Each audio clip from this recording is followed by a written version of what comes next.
세상은 하나님의 무대라는 제목으로 출애굽기 14장 17절 20절 그리고 전반적으로 우리가 출애굽기를 살피는 말씀을 함께 나누겠습니다. 성도님들은 한 주 동안 평안하셨습니까? 우리가 이제 교리에 관한 설교를 끝마치고 성경 66권 전반에 관한 그 내용을 살피고자 합니다. 지난주 첫 시간 창세기를 살펴보았죠. 그렇게 우리가 각 권을 66권을 살피는 이유, 성경을 읽는 데 도움이 되기를 위함입니다. 성도님들 어떻게 성경을 펴놓고 창세기를 읽기 시작하셨습니까? 단지 설교 한 편 듣는 것으로 끝나지 않았으면 하는 바람입니다. 유튜브에도 설교가 그대로 남아있으니까 그것을 참고하여 성경 66권을 각 권을 읽기를 시작하시기 바랍니다. 왜냐하면 성경은 그 안에 바로 생명의 빛, 우리 암흑에 있는 우리들에게 빛이 되는 말씀, 교훈이 되는 말씀이 있기 때문입니다. 성경을 읽다 보면 그곳에서 하나님을 만나게 되고 우리가 어떻게 살아야 될지, 우리 인생이 어떠한 인생인지를 발견하게 된다는 것이죠. 자, 성경을 읽으면 구약 성경 초반은 좀 읽을만 합니다. 창세기 출애굽기죠. 여러 사건, 인물들이 이어지는 그런 스토리 위주, 사건 위주로 기록이 되었기 때문이죠. 그래서 좀 책 읽기를 웬만큼 하시는 분들은 창세기 출애굽기 정도는 어렵지 않게 읽어 나갈 것입니다. 물론 고유명사라든지 또 어투가 일상적인 어투가 아니기 때문에 좀 낯설지만은 그렇게 읽는데 불편함이 없을 것입니다. 특히 출애굽기는 참 참고할 만한 영상, 영화라든지 애니메이션이 있었기 때문에 그 내용이 그렇게 낯설지 않게 느껴질 것입니다. 어떤 애니메이션 영화가 기억나십니까? 출애굽기 하면 연관된 영상, 이집트 왕자죠. 저도 우리 아이들도 다 한 번씩 봤을 텐데, 그리고 제가 어렸을 때부터 나왔던 10개라는 명작이 있습니다. 이게 아카데미 11개를 받았나요? 예, 그런 아주 명작이죠. 그리고 가장 최근에 만든 영화죠. 이 영화는 아마 보시지 않은 분들이 많을 겁니다. 모세와 바로의 싸움을 담은 엑소더스라는 그런 영화입니다. 물론 이 작품들은 성경의 내용을 그대로 100% 다 옮겨오지는 않았습니다. 그럼에도 한 번쯤은 볼만한 작품들입니다. 감독의 관점으로 출애굽 내용을 해석하였기 때문에 영상의 내용을 그대로 받아들여서는 좀 우리 그리스도인들에겐 곤란하겠죠. 저는 이 영화를 언급하는 이유, 감독의 각자의 방법이지만 이 영화, 이 애니메이션에는 모세나 바로가 아닌 진짜 주인공을 그 뒤에 배치하고 있기 때문입니다. 진짜 주인공 누구일까요? 바로 하나님이죠. 어떤 작품에는 목소리로만, 어떤 작품에는 특수 효과로 처리를 합니다. 그리고 엑소더스라는 영화 특이하게도 하나님인지 하나님이 보내신 천자인지는 모르지만 어린아이가 이제 모세와 이 모든 출애굽의 사건 가운데 주관하는 사람으로 나옵니다. 이렇게 여러 가지 감독의 시각은 다르고 표현하는 방식은 각자 있더라도 이 모든 작품들 속에서 하나님께서 출애굽 사건의 주인공임을 말씀하고 있다고 저는 그렇게 느끼고 보았습니다. 자, 오늘 말씀의 제목이 무엇입니까? 방금 얘기한 내용이죠. 출애굽기.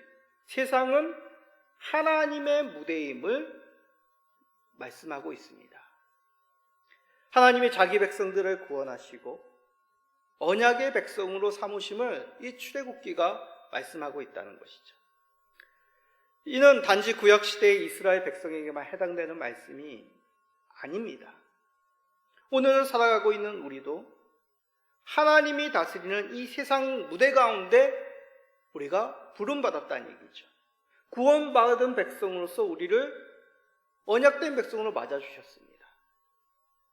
이 내용을 통해 우리가 하나님께서 그의 뜻 가운데 우리를 어떻게 사용하시고 어떠한 목적으로 부르셨는지를 오늘 말씀을 통해 묵상하시고 나의 말씀을 삼으시는 우리 모든 성도님 되시기를 간절히 간구드립니다.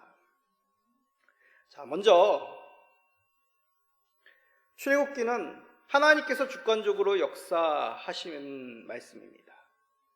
출애굽기 담긴 역사 하면 어떤 역사가 기억나십니까?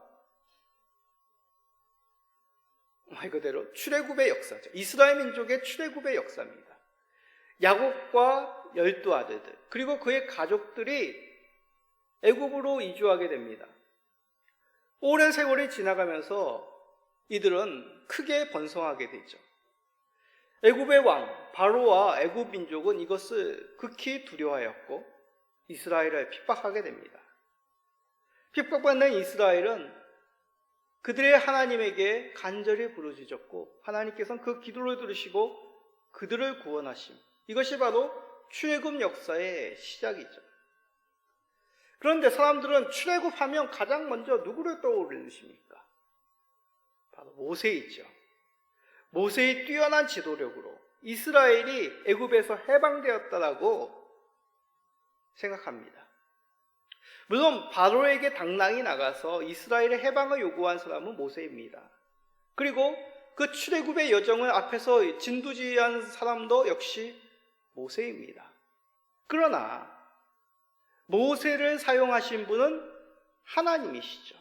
자, 출애굽기 3장 11절을 읽어볼까요? 하나님이 이르시되 내가 반드시 나와 함께 있으리라. 내가 그 백성을 애굽에서 인도하여 낸 후에 너희가 이 산에서 하나님을 섬기리니 이것이 내가 너를 보낸 증거니라.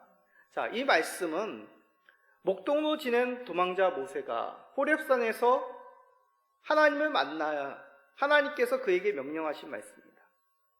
모세라는 이름의 뜻을 아십니까? 물에서 건짐을 받았다라는 뜻이 바로 모세입니다. 모세의 탄생 이야기는 바로의 핍박, 그러한 핍박에서 하나님께서 모세를 건져내어 그를 보호하심으로부터 시작이 됐죠.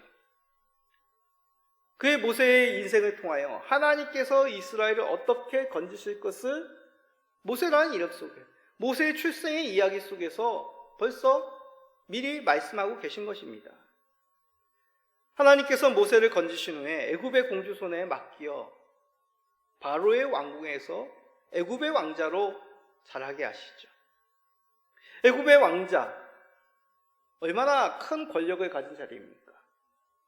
모세는 그러한 이름 가운데 이스라엘을 구원하기 위하여 그는 나갔다가 오히려 민족에게 배반을 당합니다.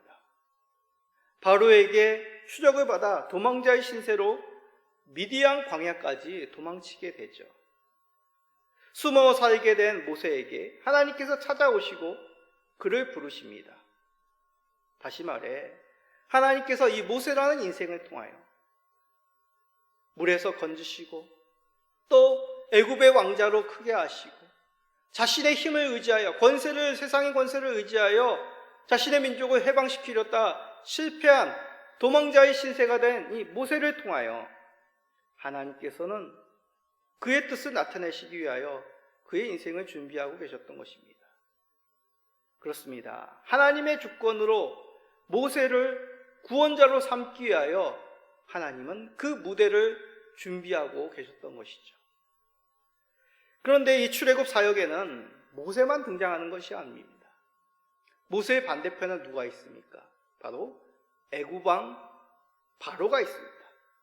바로라는 그 단어는 우리가 잘 알고 있는 파라오라는 그 단어를 이제 한글식 이름으로 그렇게 읽은 것이죠. 그러기에 파라오라는 것은 어떤 애굽 한 시대의 왕의 이름이 아니라 애굽 왕 전체를 통칭하여 파라오라는 명칭으로 그렇게 부릅니다. 그러나 출애굽에 등장하는 바로라고 불려지는 이 왕은 유구한 이집트 역사 가운데 등장하였던 한 애굽의 이집트 왕을 가리키는 것이죠. 역사학자들은 이 왕이 람세스 2세라고 추정합니다. 그러나 우리의 관심은 이 왕이 이스라엘의 이집트의 역사 가운데 어느 왕이냐라는 것이 주된 관심이 아닙니다. 우리가 중점적으로 봐야 될 것은 이 출애굽상에서 바로는 어떠한 일을 하였느냐라는 것이 우리의 주된 관심이죠. 바로 왕이 행한 일, 한마디로 이스라엘의 출애굽을 막는 사람이었습니다. 당연히 이집트 입장에서, 애굽의 입장에서, 바로의 입장에서 많은 일들을 감당하였던, 특히 이 애굽의 생산활동을 주로 감당하였던 노예들, 이 히브리인들이 하루아침에 자유인이 된다? 그것은 생각만 해도 끔찍한 일일 것입니다. 그러나 생각해 보십시오. 모세를 통하여 하나님께서 경고하시고 재앙을 내리십니다. 그럼에도 이 바로 왕은 이스라엘을 놓아주지 않기로 굳은 결심을 하죠. 그런데 이스라엘을 해방하지 않는 바로의 결정 뒤에 하나님은 그러한 바로의 모습 속에서 말씀하시는 바가 분명히 있습니다. 자, 출애굽기 4장 21절을 읽어봅시다. 여호와께서 모세에게 이르시되 내가 애굽으로 돌아가거든 내가 내 손에 준 이적을 바로 앞에서 다 행하라. 그러나 내가 그의 마음을 완악하게 한즉 그가 백성을 보내주지 아니하리라. 하나님께서 모세를 보내주시면서 이 말씀을 하셨습니다. 바로가 어떠한 결정을 내릴 것이다. 미리 말씀하신 것이죠. 어떤 결정입니까? 이스라엘을 놓아주지 않겠다. 그러시면서 놀라운 말씀을 들려주시는데 이는 하나님 자신이 바로의 마음을 완악하게 하였기 때문이다 라고 그렇게 말씀하십니다. 자, 이 내용은 성경 토론을 하면 꼭 빠지지 않는 내용입니다. 바로는 스스로 완악해졌는가? 하나님께서 완악하게 하셨는가? 우리 성도는 뭐가 맞다고 생각하십니까? 출애굽을 읽어보면요, 어느 부분에는 바로와 그의 신하들이 스스로 완악하게 하였다라고 그렇게 말씀합니다. 또 어느 부분에는 방금 읽었던 이 내용과 같이 강하게 하나님께서 바로를 완악하게 하셨다라고 말씀하는 것이죠.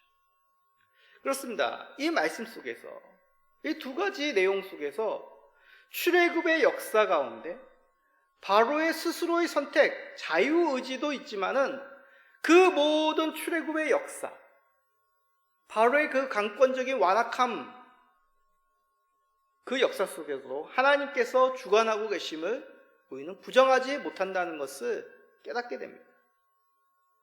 하나님께서 모세를 사용하셨습니다. 모세의 혈기, 그 젊은 혈기, 애굽의 왕자로서 자신의 민족을 구원하겠다는 그 젊은 혈기도 때로는 사용하시고 하나님의 부르신 가운데 자신은 말이 어눌한자라고 주저하는 그러한 모세의 모습도 사용하신 하나님입니다. 동일하죠. 하나님께서는 이 바로의 완악함도 하나님의 뜻 가운데서 하나님이 다스리는 이 세상의 무대 가운데서도 사용하셨음을 우리는 깨닫게 됩니다. 그러기에 우리는 이러한 하나님의 출애굽의 주권적 역사, 이 속에서 하나님께서는 어떤 사람으로 우리를 부르셨는지를 우리는 기억해야 된다는 것이죠. 하나님은 지금도 그의 뜻 가운데서 세상을 다스리고 그의 나라를 세워가십니다.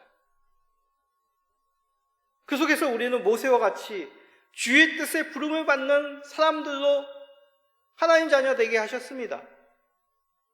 그런데 만약 이를 거부하고 완강하게 뿌리친다면 우리는 얼마든지 바로의 길을 걷게 되는 것이죠. 나는 어떠한 모습으로 있는지 우리 자신을 돌아봐야 됩니다. 하나님께서 우리를 이곳으로 부르신 이유, 우리를 지금 이러한 삶을 살게 하신 것, 의로 하여금 바로가 되게 하시기 위하여 우리를 부르신 것이겠습니까? 아니겠죠. 지금도 하나님은 우리에게 그의 뜻을 보이시고 말씀하시고 하나님이 이루시고자 하는 계획을 우리들에게 말씀하십니다. 우리는 모세와 같이 주의 손에 들리기보다 내 인생을 살려고 할 때 우리는 바로의 길을 걷게 되는 것이죠.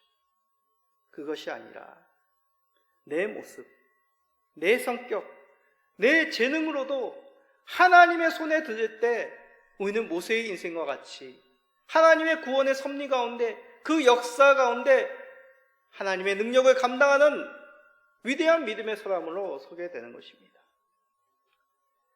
하나님께서는 벌써 우리들에게 참된 모세이신 예수 그리스도를 허락해 주셨습니다.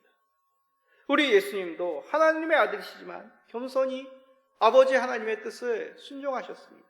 그 길이 비록 십자가의 길, 핍박받는 길, 고난의 길, 조롱의 길이셨지만 그 고통, 그 어려움, 그 수고 감당하셨습니다. 우리가 예수님을 믿는 자라면, 예수님께서 우리의 구원자가 되신다면 우리도 겸손히 주님께서 가신 길을 가는 것이죠. 힘든 것이 문제가 아닙니다. 괴로운 것이 문제가 아닙니까? 하나님의 손에 붙을 때, 그 손에 붙을 때 우리는 하나님의 계획에 동참하는 위대한 구원의 동참자가 되는 것입니다.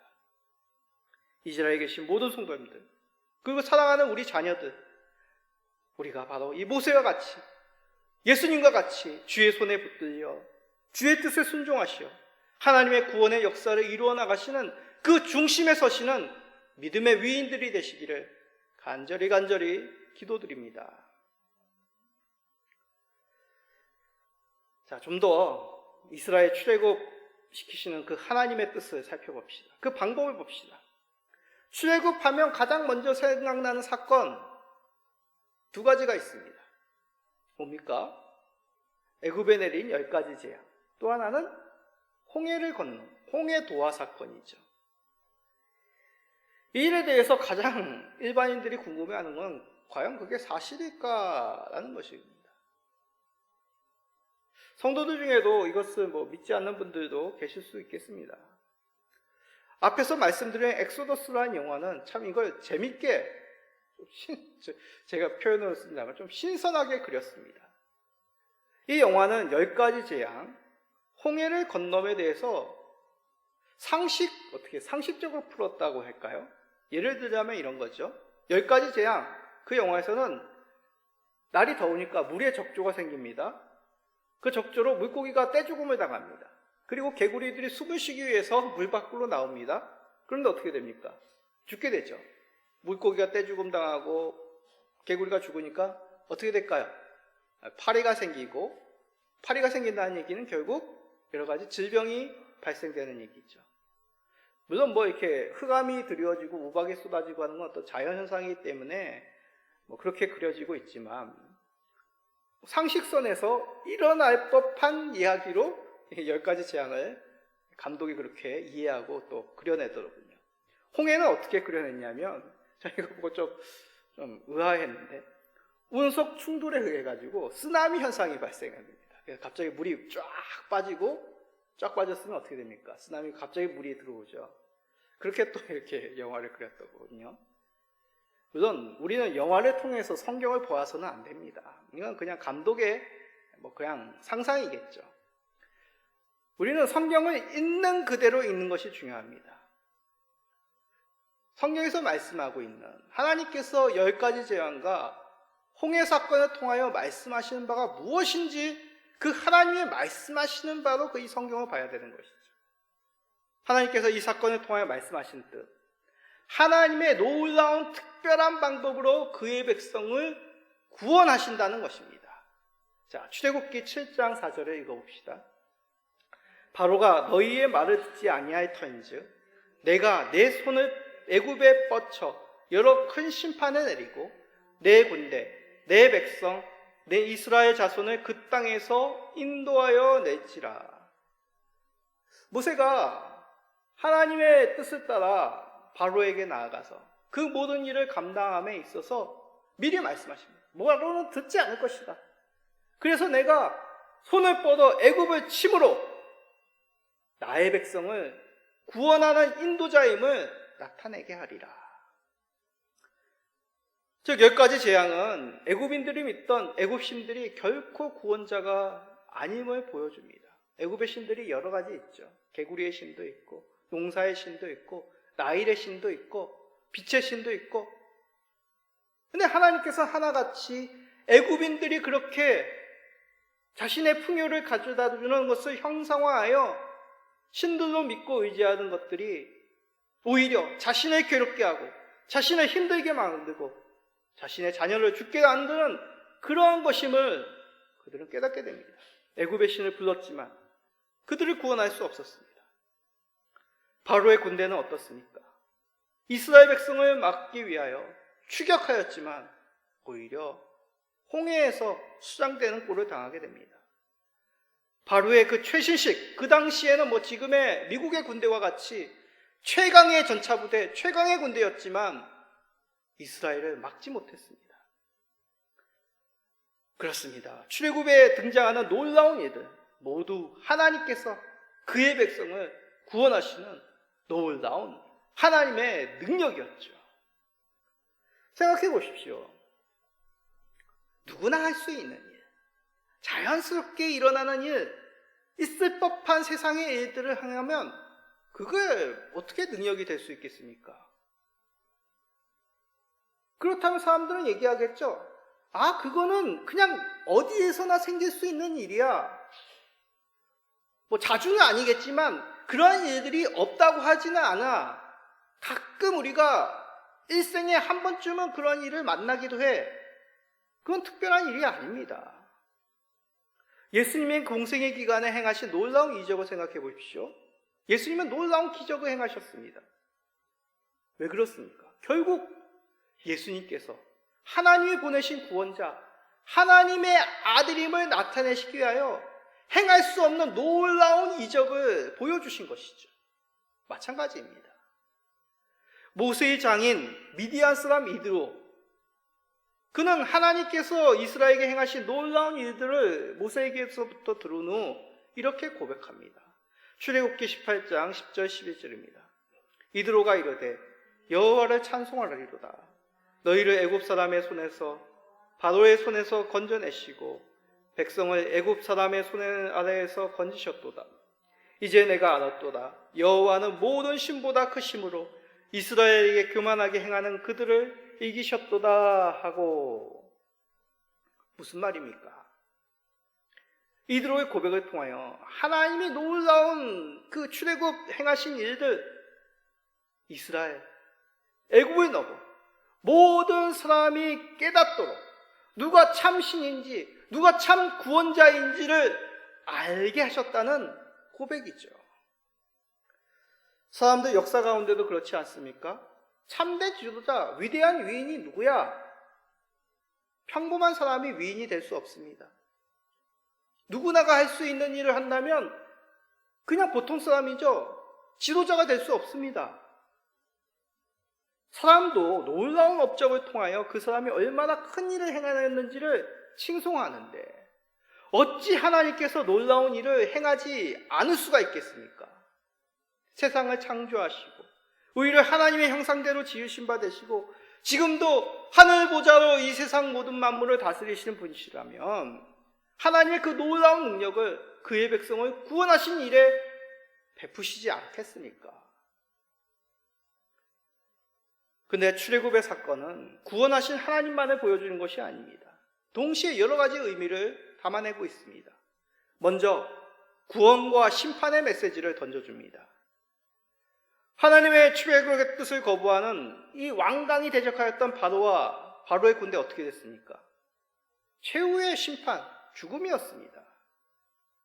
반대로 믿고 순종한 하나님의 인도하심에 따라간 이스라엘 백성들 자유하게 되었죠. 이러한 메시지는 그대로 요한계시록에 등장합니다.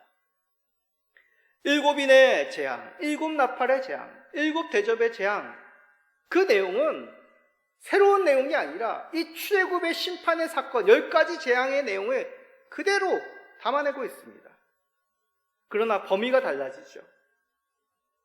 일부가, 반이, 그리고 대부분이 그 마지막 때에 이러한 하나님의 재앙으로 심판받게 됩니다. 왕강이 거부였던 한 왕과 그를 따르던 군대가 심판에 다다듯이 그 사건을 통하여 이 세상 가운데 하나님의 구원의 뜻을 거부하는 자들이 어떠한 결말을 얻게 되는지, 반대로 이를 믿고 주를 따르는 자들에게는 어떠한 구원이 허락해 주는지를 이 출애굽 사건을 통하여 증명하고 계신 것이죠. 또한 홍해 사건은 이제 구원받은 백성이 어떻게 살아야 될지를 보여줍니다. 홍해를 건너므로 더 이상 이스라엘은 애굽으로 돌아갈 길이 끊겼습니다. 그들이 바라봐야 될 앞의 길들은 약속의 땅으로 나아가는 것이죠. 이것은 신약의 세례의 의미와도 연결이 됩니다. 죄된 옛삶은 죽고 하나님의 백성으로 그리스도를 믿는 자들은 새로운 삶을 살아가야 되는 것이죠. 이를 홍해를 건너므로 미리 우리들에게 맛보아 알게 하셨습니다. 다시 애굽의 땅으로 돌아갈 것이 아니요 약속의 땅으로 나아가 하나님의 자유의 백성으로 살아가도록 이 홍해 사건을 보여주신 것이죠. 그래서 신약 여러 곳에서는 10가지 재앙, 홍해 사건을 자주 언급하고 계신 것입니다. 유월절이나 초막절을 지킴을 통하여 그들 자손 대대로 하나님께서 이스라엘 백성을 어떻게 구원하여 주셨는지를 보여주시는 것이죠. 우리도 마찬가지입니다.